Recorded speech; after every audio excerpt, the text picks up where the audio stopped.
Bonjour, je m'appelle Yvelise et j'ai 39 ans. Je viens aujourd'hui vous témoigner de ce que Dieu a fait dans ma vie.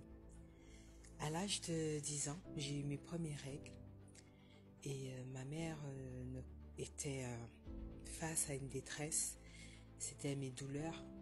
Elle ne comprenait pas. Donc elle m'a emmenée chez son gynécologue qui a diagnostiqué une endométriose. Et il a fait des examens en fait pour pouvoir voir où ça en était. À l'âge de 17 ans, j'ai eu une célioscopie pour pouvoir voir l'ampleur de l'endométriose. Et de là, il m'a déclaré stérile. Parce qu'en fait, ça avait pris tout l'utérus. Il y a plusieurs façons de diagnostiquer l'endométriose.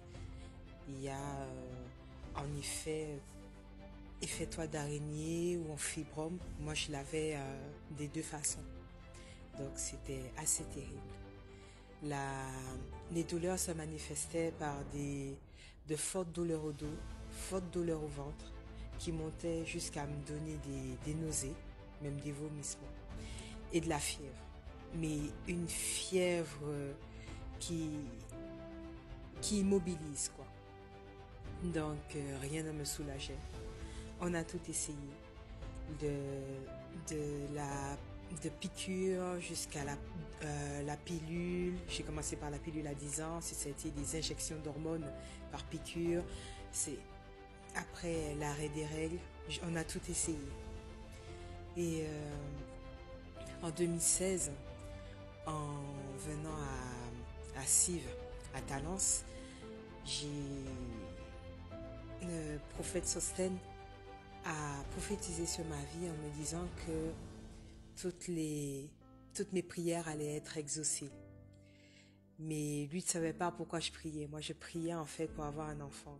Parce qu'en fait, je suis mariée et ça faisait exactement 6 ans qu'on essayait d'avoir un enfant.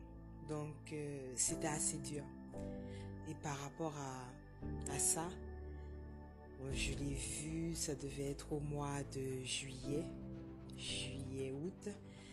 Et je suis tombée enceinte en décembre. J'ai su en janvier, en fait, 2017 que j'étais enceinte. Et ça a été pour nous la plus grande joie. Aujourd'hui, si je dis cela, c'est pour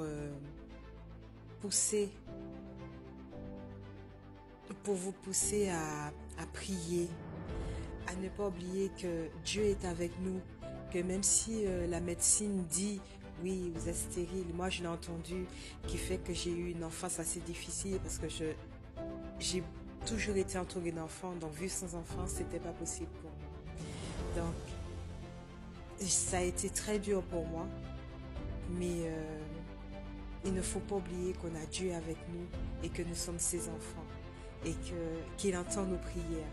Donc je vous incite à continuer à prier, à croire que notre papa, il peut tout. Voilà.